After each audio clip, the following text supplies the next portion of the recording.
and welcome to the On The Record podcast presented by The Western Weekender. On this podcast, we speak to people who've had such an important role to play in Penrith's history. They are Penrith stories told by Penrith people. And today, my guest on the show is Councillor Kevin Crameri, the longest-serving councillor on Penrith Council and someone who is extremely passionate about Penrith, particularly our rural areas. Councillor Crameri, thanks for joining us. A pleasure to be here. Thank you. Now, the question we always ask at the top, when and where were you born and where did you grow up? I was born in Strathfield. My parents were living with my father's mother. Then they moved to Badgerys Creek until I was about 18 months old. Then to Bringelly until I was about 6 years old. And then in 1952 we moved to Landilo. Wow, so 1952, right. So you've been here through it all, really, in Penrith. What was growing up and what was Penrith like in the 50s and 60s? Well, there was horse troughs in the main street of Penrith. There was a blacksmith behind Memory Park. Yeah.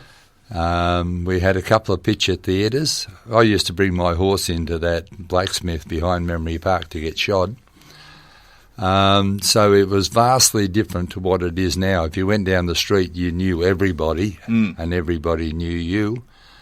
And it was the greatest town in the world at that stage. It's still pretty bloody good, but it was the greatest one then. So if you were walking down High Street in the early 60s, what could you expect from Penrith? What was it like compared to, say, what we see today? Well, it was the town. It was what the plaza is now. You had Norman Ross and Harvey and all of those things in the main street, and it was a bustling town. You had butcher shops everywhere. Everything was in the main town, and I thought it was great then because you could park on either side of the street like St Mary's is now, but you had all your main businesses there. It's long before Westfield and those kind of operations. Yeah, when the plaza came, it killed High Street.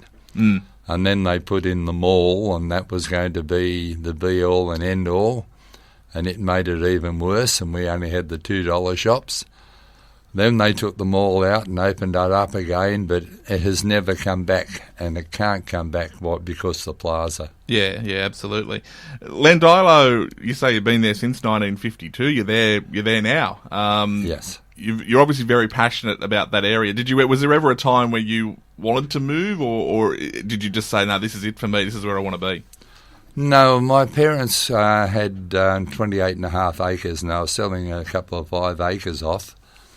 My cousin was going to buy it and he pulled out, so I said, well, I'll buy it.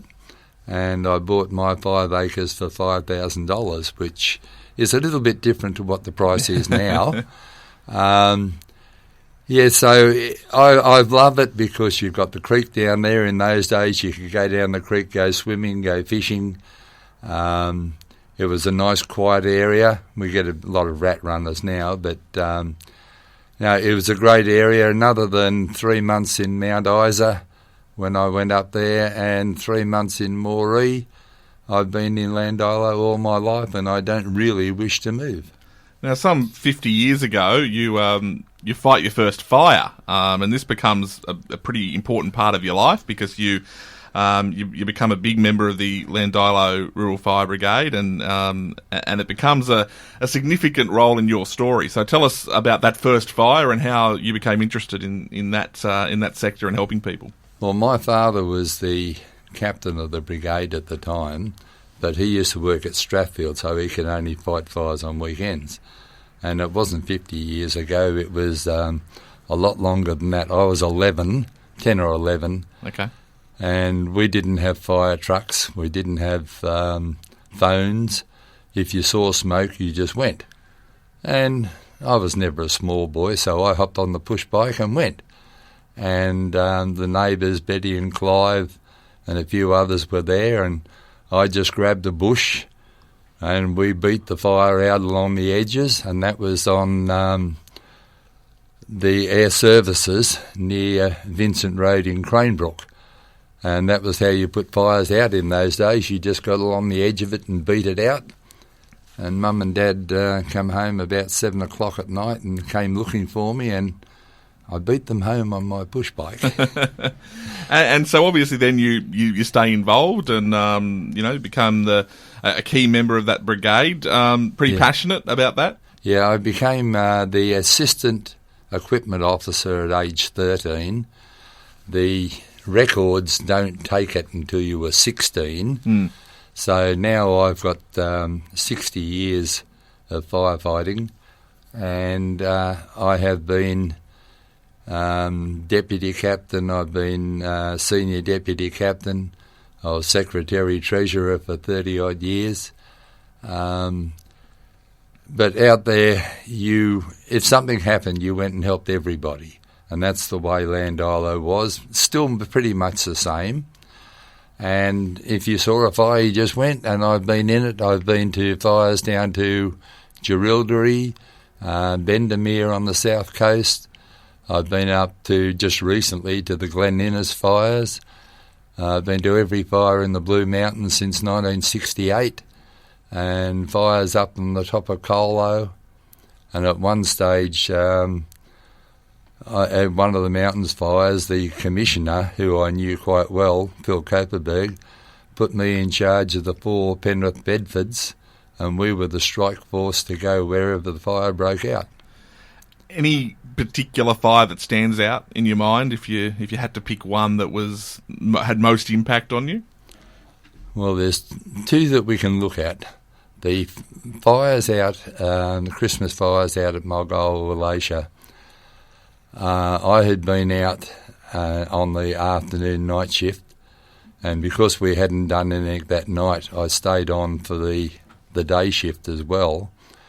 And it's the only fire where I've been distressed because it was just chaotic. We didn't know where the fires were, and we were going along, and I said to the driver, slow down, there's smoke ahead of us, we won't be able to see. And the next thing, Integral Energy and a couple of other trucks went flying past us straight into the smoke. And I went home that afternoon and almost cried. I thought, we're going to lose people in this fire. And it was just chaotic because where you think it's all out, then suddenly it'd come up out of the valley again. I wanted to burn a triangle out in the middle of one of the big properties out there, and somebody said, no, you can't do that. And the next thing, it came up along the fence line where there was just a trickle of grass, and it burnt out the shed and the garage. Yeah, so that was the worst fire, but the best fire was back in the old days driving one of the old Blitzers, and nobody else turned up to the shed, so I was going out alone. And there's this lady waving like mad. So I pulled up because I thought she must have known where the fire was, and she said, no, I was just waving to you. And I said, would you like to come and help? And there's this voluptuous lady in a cotton dress, and she's inside the Bedford, sticking her head out through the roof with a hose while I drove round, and she got horribly soaking wet, and it was a little bit of a distressing sight that she had the best day of her life that day. Absolutely. All right. What about work-wise for you? And so I know you followed a couple of different trades back then. What path did you take there? I started out at Singer Sewing Machines as a fitter and machinist, and I did 2.5 years of my apprenticeship there. Then I went to ACI Plastics at Windsor and did the other 2.5 because Singer's was closing down. I then went to Mount Isa for 3 months, came back here and went out to work in different places throughout the industry. But I qualified as a fitter machinist and a tool maker. Since then, I've also become a rigger and dogman. And worked in up to Shell Refinery, and I was an expert on relief valves there for 16 of the 22.5 years. And now I'm semi-retired, and I do 1 day a week at a school at Wallachia as their GA, mowing lawns, fixing things. Sometimes other schools call me and I might be doing 5 days a week, but basically it's 1 day a week. And where does family fit in here? Wife, kids? When did you meet your wife? I met my wife. She was the sister of a friend, sort of thing. She came from Windsor, and we got married and lived at Landilo, and then I built my own house on my 5-acre block. And we have 4 children, a daughter, then 3 sons. My daughter is now qualified as a teacher. She was a teacher's aide.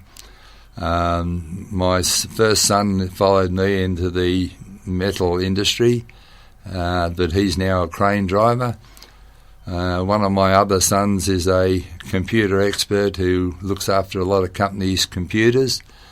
And the last son is now the spare parts manager for Australia for a large business. And so they're all doing well. But back in 1974, a month or 2 before I got married, there was a knock on the door. And this fellow, we were there having tea, this fellow came in and he's talking about the roads and everything else, and I'm saying yes, trying to get rid of him. Yeah. Anyway, he left, and he came back about a fortnight later, knocked on the door. I said, yeah. He says, time to sign the papers. And I said, what papers? He said, you said you'd become a councillor. You'd stand for council. Oh. And my father always said a man's word is his bargain, so he then said, have you got some other people that can stand? So I went out to see Jeff Saunders, who was a family friend, and he was a Crown Sergeant who had just retired from the police force. And Jeff was a little bit under the weather at the time, but said, yeah, I'll stand. And then he signed the papers. He went off on a cruise and came back on the day of the election in time to vote for himself. And Ron Mulot came out of the booth at Cambridge Park, and I said, how's it going, Ron? And he said, well, unless I miss my guess, we've got a new council. And we did, because at that stage, Labor and Allsop had a bit of an argument. Labor wanted to get rid of Allsop's wife. He said, if she can't stand, then I can't stand. So the Labor Party had a split, and unbeknownst to us, and then therefore we were getting the preferences from both Labor and from Allsop. And this was the first time that the Liberal Party had actually stood people as Liberals, and they had to be independents, and the word liberal, independent had to be twice as big as the word Liberal, and it was an experiment they did. Anyway, I was in Sydney with my fiancée the next day, and they tracked me down in Sydney and I found out then that Jeff had been elected, and by the time I got back to Penrith I would be elected, and we could have the whole team in, which we didn't really want. And that's how I got involved in council. But they had headhunted me because I was in the fire brigade, I was in the P&C, and everything else around, and I was in the outer areas. So basically I was what they wanted. And by the time the next council election will be on, it'll be 50 years in local government for you. Did you think at that time, well, this is something I'm going to be doing for 50 odd years? I know there was a break in there as well, but was politics something that you'd thought about before then at all? Was that no? Was there a passion there at all? I had no intentions whatsoever. I'd never been into the council chambers, never been involved in any council matters. But I spent the first 3 years, but the Liberal Party weren't backing me on the things that I wanted to do for the rural areas. So in 1977, I stood on my own, and I got more votes than the Liberal Party, but the Labor Party put the Liberal Party in with preferences. And I tried again up until 87, and 87 they couldn't stop me. I just went straight back in again. But I was trying to get roads done. I was trying to get... It had now been into my blood, and I just wanted to keep going. And, so 50 years will be for the day, basically, when this term ends. And I've achieved a lot of things over those period of time. You, when as a councillor, again, through the 80s, 90s, you develop a really fierce reputation for being fiercely independent, but also for those rural areas. Obviously, you live out there in Landilo. That is part of the reason. But do you feel, or did you feel that there was too much neglect out there, too much focus on Penrith and St Mary's and whatnot, and not enough in the rural areas? Is that where that real fierceness came from, to make sure you stand up for those areas? Because it is easy to forget day to day, those areas are part of our LGA. Yes, because out there we had dirt roads, we had flooding problems. Penrith had a garbage service. We had to pay for it, but we didn't get garbage services. So when I got back in 87, we then made it that eventually the rural areas got garbage service as well. At the moment, we're paying around $6,000 in rates. People in town pay about $1,100. So there has been a disparity, and basically the rural areas haven't had, and people out there will still tell you, we have potholes, we have drainage problems. So somebody needs to be there to bring forward the views of the people from the outer areas. Now, you're on council throughout the 1990s, and in fact you become mayor in 1996 as well. Pretty important era in Penrith in the 90s, a significant amount of growth. Would you say that the 90s is where Penrith kind of changed forever in terms of its growth, in terms of population, and maybe losing a little bit of that country town feel? Yes, well, there was a lot of interest, like with the plaza coming. Penrith was a growing area, very vibrant area, with the Gateway to the Mountains. We're a regional council, basically, but we don't get recognised for that. So the Hawkesbury, Wallandilly, those people still come into Penrith because we are the centre. And we have just kept going since then. Who would have thought you would have 10, 15 and 20-storey buildings in Penrith? And that is now the norm. The biggest problem we have at the moment is because of the Hawkesbury floodplain management that the government's got. They're saying you can't have anything substantial below the PMF. Now, for people who don't know much about flooding, a 1 in 100 in the Hawkesbury and the Pean River comes up to Mulgoa Road. 1867, the flood came up to Memory Park. Memory Park had 1/2 metre of water in it. We've had one or two that have come up to nearly to Station Street in that period of time.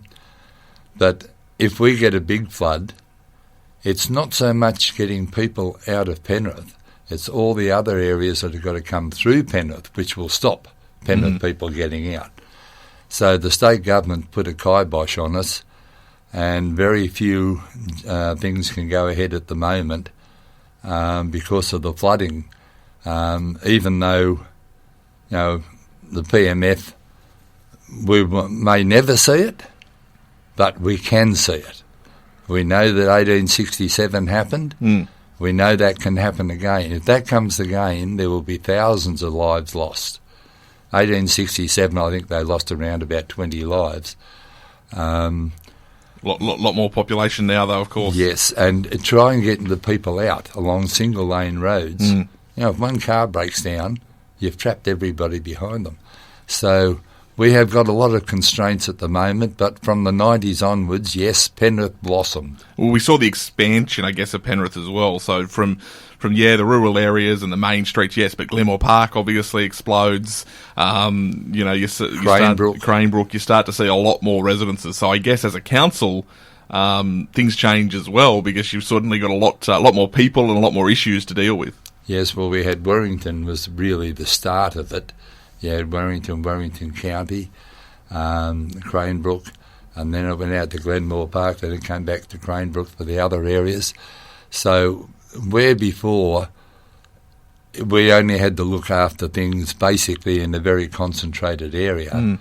We've now got hundreds and thousands of people sort of thing spread out, and it's a lot harder for the council to manage things because it is a huge area with a huge population.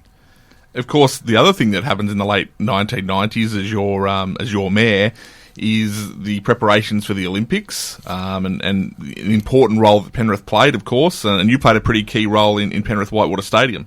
Yes, I was in there basically in the lead up to it, and at one stage we were vying for the velodrome, but the state government really knew where they were putting it. They were putting it at Bankstown, but they just wanted us to all tender for it so that they would get more bang for their bucks. In the meantime, I'd had a phone call from Mr. Fox, and he wanted to push for the Whitewater Stadium. So even though I could not mention it, Penrith Council was proactively working to get the Whitewater Stadium. And they wanted me to actually go over to France and look at a place over there. But Councillor Fowler was overseas on another thing, so we sent him there. And combining all of that, we came up with a process to build it at no cost to the state government, basically.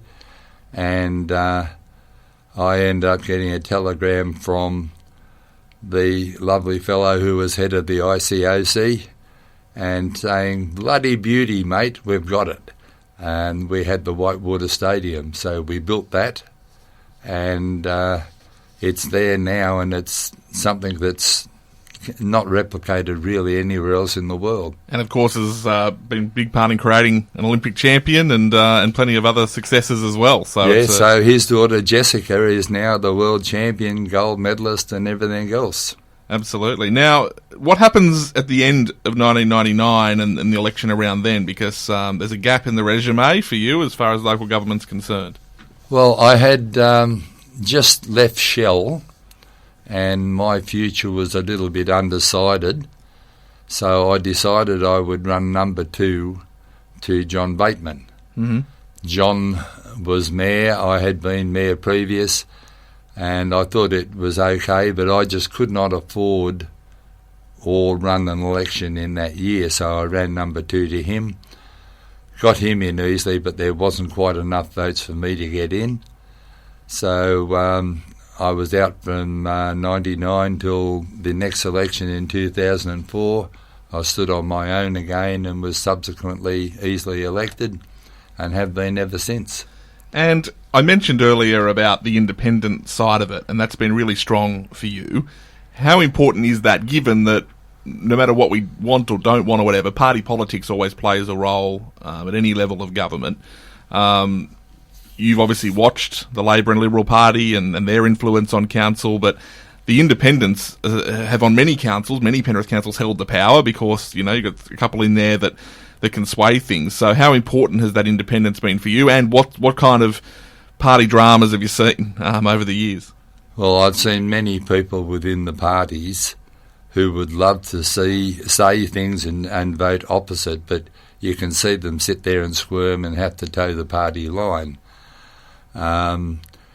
Yes, it has been a leverage point that the independents did have the power, and that's possibly while I was mayor. But I don't believe anybody should tell me how to vote for things in Penrith. I'm representing the people. I'm not representing a party, and I will vote for whatever I believe is the correct thing for the people of Penrith. And even though they say, oh, it's not binding, we have caucuses, we have this, but you can see that it is binding. If they want to get pre-selected again, they have to toe the party line. I don't have to. As long as my family lets me run, I run. It's interesting you say that, because I think we've run about 3 Kevin Crameri's going to retire stories leading into elections, and yet we get to the ballot box and there's your name. So Is it just something that's in your blood, you can't get rid of it, or is it that there's just issues that you feel aren't going to be addressed if you're not there, particularly a rural-based councillor isn't there? Well, at the last election, it was definitely going to be the last one. My wife had said the last two were the last ones. But there were certain things which I had been trying to get sorted out that had a huge effect on people's lives, individual people's. And I just could not stand and walk away and leave these people in the situation they were in. So at the very last minute, and it was the very last minute, I decided I would stand. But I just could not walk away and leave those families in the situation that they were in and the way they were being treated. Interesting you say that, because when you look at your resume and different achievements, a lot of them would be considered to many people minor things in the big scheme of things. A closure of a street, Nepean Street, remember they were going to close that, and you were really adamant about that, and issues out at Borrowdale Road and Vincent Road at Cranebrook and all these things. They matter so much, though, to the people that are affected by it, and they need someone to stand up for them, and that's sort of what you prided yourself on, I guess, in council. Yes. Okay, we're going to have a similar situation on Dunheved Road, where, for the benefit of the people, you're going to have to do loops to get out of their homes. But when you're out in Castlereagh or Cranebrook or something like that and they want to close a street, it might mean you have to do another 5 or 6 kilometres in a detour to get out of your home. And I just felt that was over the odds, and I had to support those people.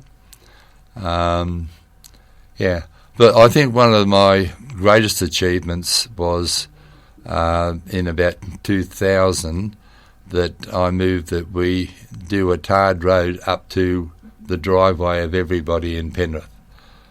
And Faye Lopo backed me up on that one, my friend Faye.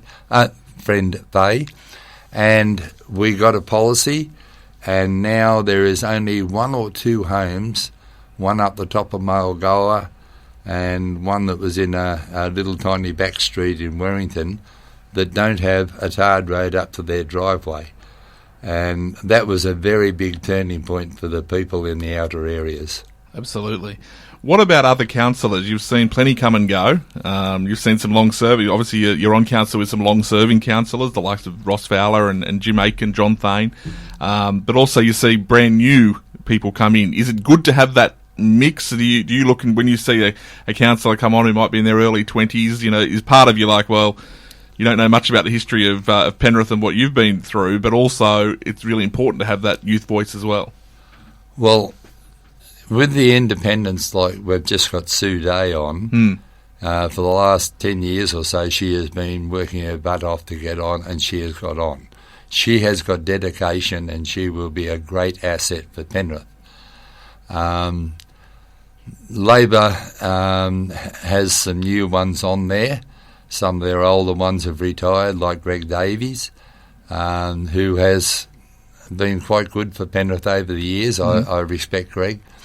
So we need replacement. And looking at the new ones like Jonathan, he seems to have a vast knowledge of a lot of things, so he will give a broad spectrum to it. Marlene Shipley has been a huge part of St Mary's and the clubs in St Mary's, and I think she knows a lot of people, and I think that she will be an asset. So you need to get rid of some of the older ones who might have become stale. A lot of people say that about me, but I don't think I'm quite stale yet. But this, I'll say it again, this should be my last time on council. Should be, so not guaranteed. You may well go again. No, I don't think so. I'm probably getting to the stage now where my memory might start failing me, my eyes start failing me, and then I would be a loss to council. But yes, we do need to have new people coming in with new ideas, but you also need experience. What about tough times? Were there particularly difficult times for you during your tenure that you look back on and go, well, there's some, regret there, or it was a tough time, it was a difficult time? Yeah, well, I suppose between 77 and 87, where I tried so hard and I was the last one to be not elected, that did have a bit of a downer on because I had issues that needed to be fixed. There's a couple of times where things have been brought against me which were not very nice, but I have survived those through the help of my family. So I don't really regret too much from the time on council. Yeah, you mentioned one of those. One of those was more than a decade ago now, and there was a suspension there, and you were cleared of everything, of course, but difficult times to be reading about yourself in the Metro papers and everything like that. I mean, it must take its toll, given that for you, you're here as a councillor for Penrith. It was probably harder for my younger children who were at school. They started out with 2 charges, which went to 32 charges, which they supposedly found me guilty of 20 of them. 2 of them were exactly the same. One I was found guilty of, one I wasn't. But when they sent it off to the state government, they found me guilty of only 1 item, and that was I touched the lady on the neck with my cold fingers without her permission, and that was such a terrible thing.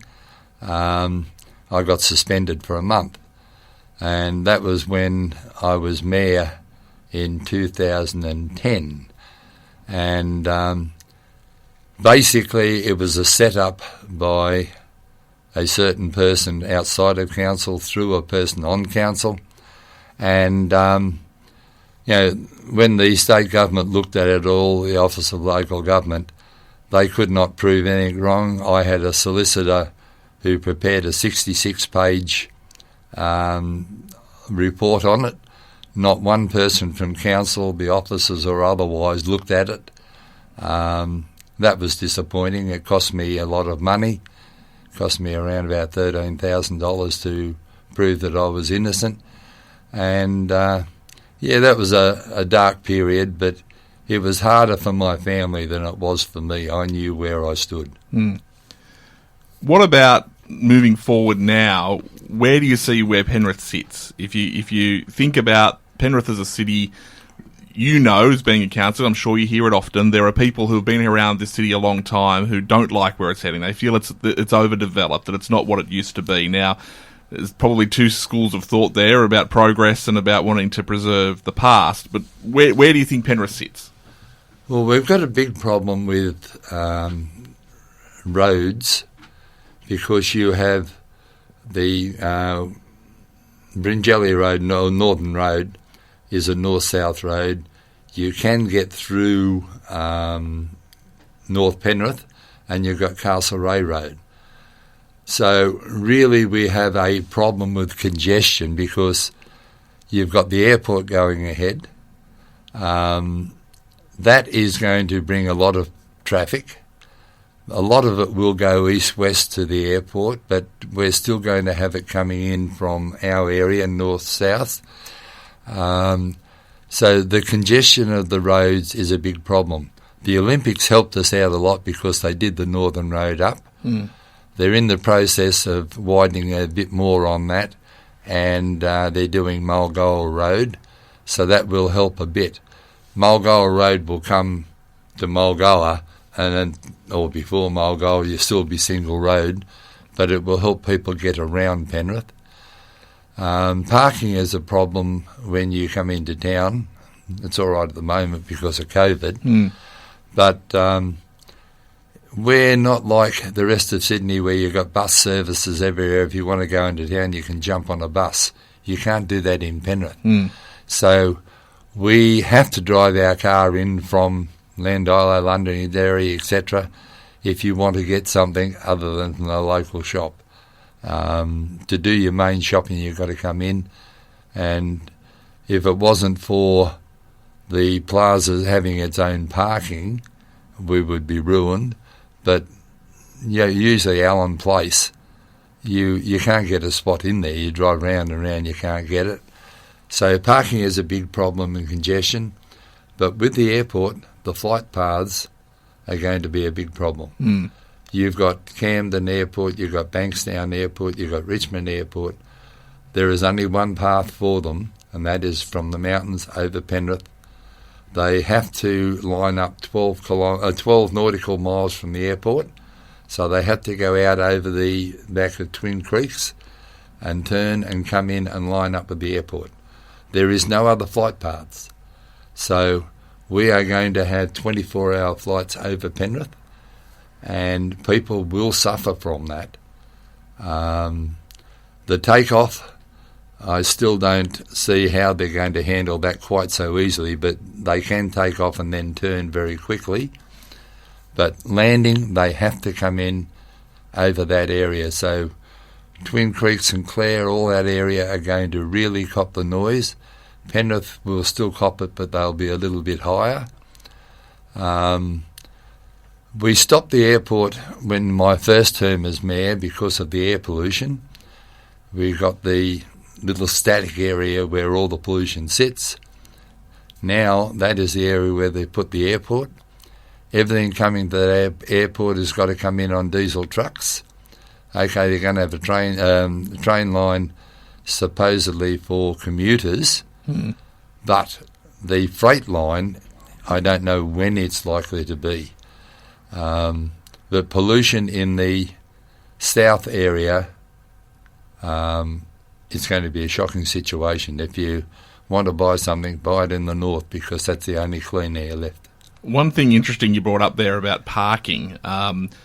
Do you think that you're considered a frustration at times to council? And I say this because they'll announce something, City Park's a good example, and you come along and you're almost the realist of it. You're well, hang on, we're taking away parking. Is there going to be enough parking? I don't think people are going to come to it because they can't park. Like, do you think sometimes as much, they consider, here's Kevin going on about this again, even though I reckon most people would agree with you. Most people would say, well, hang on, he's right about this.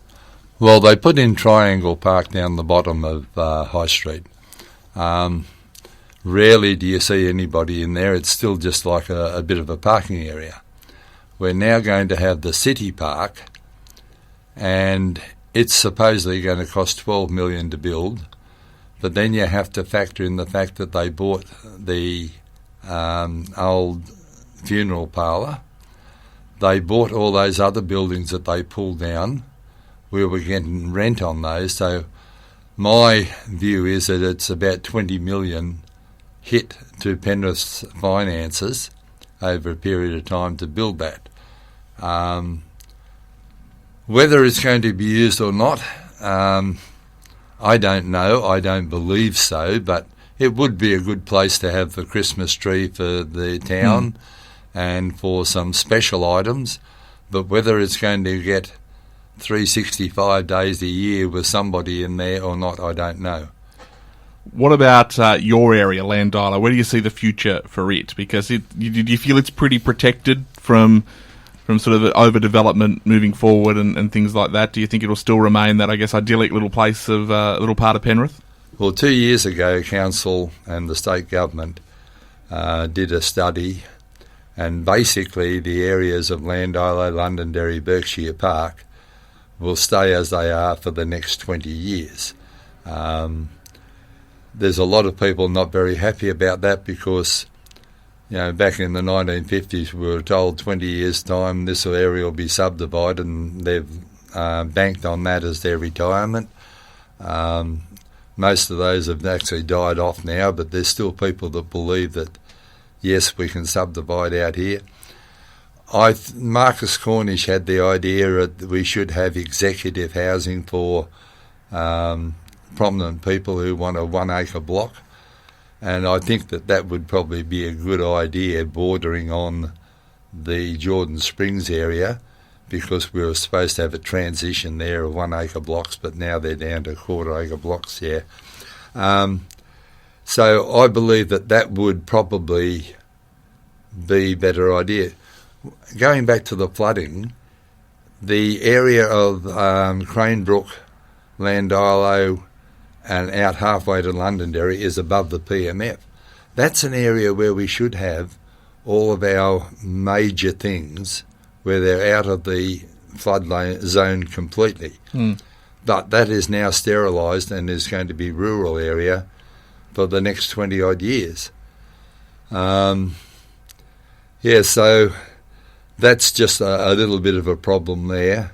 I think that we're going to be wasting 20 million where we could have. You can fence off the car park and make it a temporary park whenever there's something big on. But to take out that bit of parking, okay, from all of this we're finally getting another parking station built over on the north side there. But we've had parking contributions levied on people for the last 50 years, and we haven't done much in the way of providing parking stations for the commuters and the shoppers. Absolutely, still an ongoing issue. Last question, how would you like to be remembered?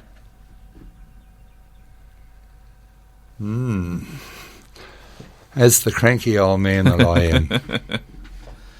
As long as you keep getting cranky in the paper, we're pretty happy to keep. They're important issues, and I think people probably don't realise. They think of council as yes, roads rates rubbish, and they sometimes a lot of their dealings with council are for frustration point of views or whatever. But there's people like you out there who are trying to do their best to help individuals and solve issues that otherwise wouldn't be solved.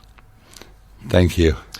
There he is, Kevin Crameri, our special guest on The Record. Don't forget, new episodes of On The Record are released every Monday. Make sure you go to Western Weekender, wherever you listen to podcasts, and hit subscribe. The Western Weekender On The Record podcast is recorded in the studios of My 88 in Penrith. New episodes released every Monday. Make sure you check out westernweekender.com.au. We'll see you next time.